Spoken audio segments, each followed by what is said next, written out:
Hello everyone, this is विटिक इम्टेटा on a venture with Highland ट्रेलीटेक। मैं हूं मिस्टर राहुल भाटिया जी के साथ, जो हाईलैंड ट्रेलीटेक के ओनर है। आज हम आए हैं डिस्ट्रिक्ट सिरमौर में एक ऐसी जगह पे जहां पे सेब निकालना और सेब प्रोड्यूस करना अपने आप में एक चैलेंज भी है और एक मिथ भी है। आज हम आए हैं सिरमौर डिस्ट्रिक्ट के तहसील संग्रह के गताधार गांव में, और इस गांव में हम आपको दिखाएंगे मिस्टर सुरेंद्र शर्मा जी का एक ब्लॉग। M9 में लगा हुआ ये ब्लॉग, जो हाईलैंड ट्रेलीटेक के कंसल्टेंसी में ये लगा हुआ ब्लॉग है। और मैं खुद आश्चर्यचकित हूँ यहाँ पे आकर, किस तरह से इन्होंने इस ब्लॉग की मैनेजमेंट की है और किस तरह से ये 3.5-4 साल और 4 साल के अराउंड ये जो पौधे यहाँ पे है, किस तरह से इनकी मेहनत है और किस तरह से इनके चैलेंजेस इन्होंने फेस किए हैं। आज हम आपको इनसे इंट्रोड्यूस करवाएंगे और इनके जो चैलेंजेस, अचीवमेंट और जो सक्सेस स्टोरी इनकी है, ये हम आपको आज दिखाएंगे। हेलो सभी को, मेरे सारे जितने भी बागबान भाई हैं। आज हम आए हैं संगड़ा तहसील के एक गांव में गदाधार, जिसका जहां बिलोंग करते हैं। ये मेरे साथ हैं Surendra Sharma ji.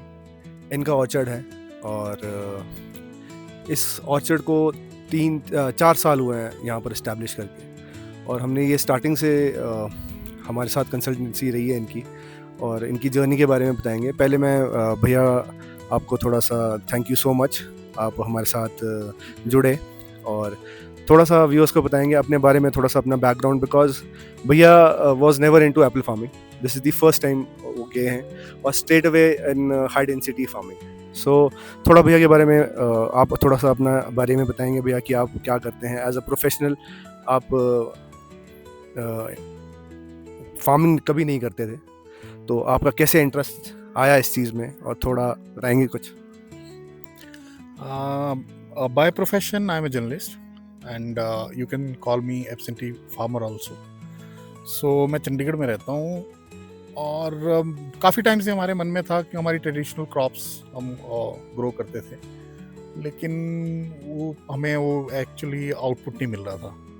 Then after 2015 I think we started working on let's explore something else.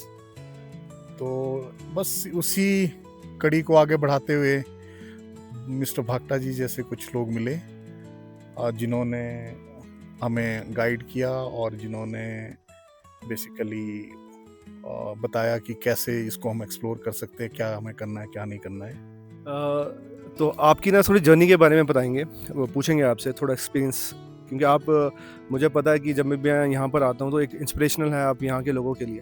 Because उन्होंने एप्पल यहाँ पर देखा नहीं था कभी, कोई सिरमौर में यहाँ पर कोई अभी भी इतने फार्म्स नहीं हैं। बट मैं देख रहा हूँ कि इसके बाद इस साल भी हमने यहाँ पर 2-1 फार्म्स डेवलप किए हैं। आफ्टर लोगों ने अप्रोच किया है हमारे को इनके फार्म्स देख के कि अगर इनके फार्म यहाँ पर इस्टेब्लिश हो सकते हैं तो उनके भी हो सकते हैं। तो ये जब हम पहले फर्स्ट 2021 में हम स्टार्ट किया था हमने ये जर्नी, जब आप हमारे साथ कंसल्ट स्टार्ट किया था हमने, तो क्या जैसे हमने उस टाइम ये डिस्कस किया था कि आपको 3 साल में फाइनेंशियली जो है ये ब्रेक इवन पे या प्रॉफिटेबिलिटी में आएगा ऑर्चर्ड, तो क्या वो अचीव हुआ है आफ्टर 3 इयर्स? आप क्या, क्योंकि सब बागवानों के मन में ये रहता है कि हम इतना इन्वेस्ट कर रहे हैं, बिकॉज इनिशियल स्टेज पे investment is high on high density. तो आप थोड़ा सा ये बताएंगे कि 3 साल के अंदर अंदर आपने इनपुट दिया था, फाइनेंशियली जो इतना इनपुट दिया था, क्या वो आप अचीव कर पाए हैं, रिकवर हुआ है? तो आप क्या कहना चाहेंगे कि इट इज़ पॉसिबल और not? It's not 3, it's 4. 2020 we started. So basically what I would divide it into 2 parts. एक है कि किसी ने बड़े स्केल पे करना है, where he can involve you in larger scheme of things. दूसरा है किसी ने छोटे छोटे बेबी स्टेप्स जिसको हम बोलते हैं वो लेना है। तो उसमें आई वुड से कि देखो, आप छोटे पॉइंट पे शुरू करो, if you go to larger level, 3 से 4 साल में definitely breaking point is there, because we have achieved it, we have done it. और ये जस्ट ये है कि you have to do it in a proper manner. ये इसमें कोई मतलब आप you can't go for shortcuts, you have to go the way you know one is suppose to go. Otherwise, so we have seen massive failures also.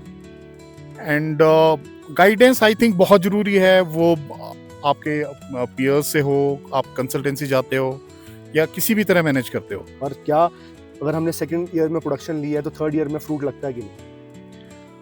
See, if I recall conversations with you, so you were adamant that people talk about, let's achieve 12 feet, 12 feet, 12 feet.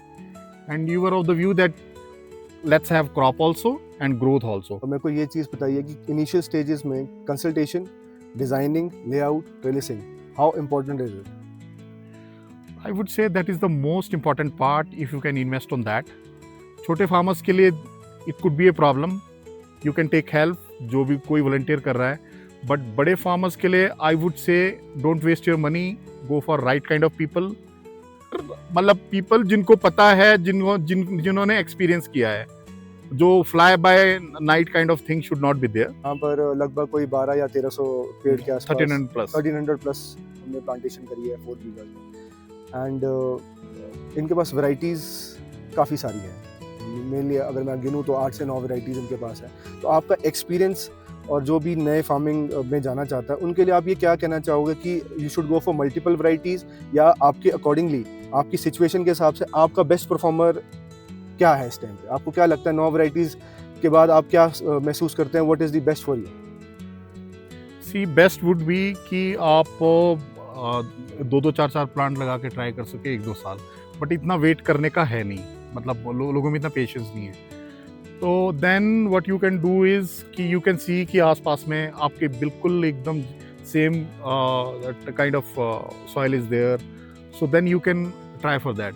But for me I think due to some reasons I went for multiple varieties, but जो मेरा अपना experience है, king rot it's a wonderful variety, and dark वेरन I don't know कैसे लोगों ने इसको dump किया, बट मेरा तो पहले साल से ही, और सबसे ज़्यादा अगर किसी ने मुझे पैसा दिया है तो डार्क वेरन ने दिया है।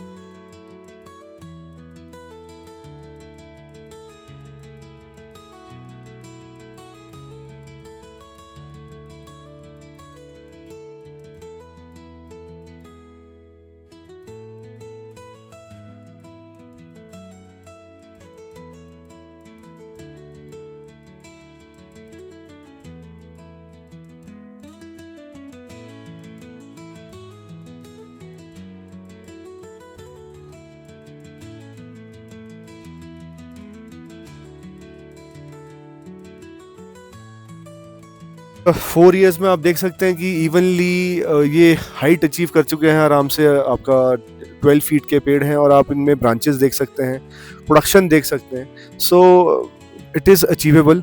और इसमें हमने, अगर आप अभी भी ध्यान से देखेंगे, ज़्यादा फोकस फ्रूट पेंडिंग पे किया हुआ है। व्हाट यू फील कि अभी जितना भी आपका इनपुट मेंटेनेंस में जा रहा है, तो वो आपकी इट इज़ पॉकेट फ्रेंडली और it is too expensive? What is your experience on that?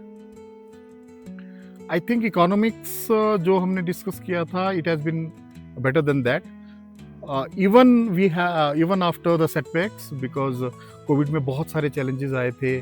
Then I think सबसे ज़्यादा I have been hearing a lot, जो हमारे हिमाचल के फार्मर्स है, वो बोलते हैं कि इरेक्टिक वेदर रहा है पूरे 3-4 साल। इतना वेरिएशन कभी नहीं आया है वेदर में जितने पिछले 3-4 सालों में आया है। But even after that I think we are well past this thing, break even or whatever you call it. Thank you.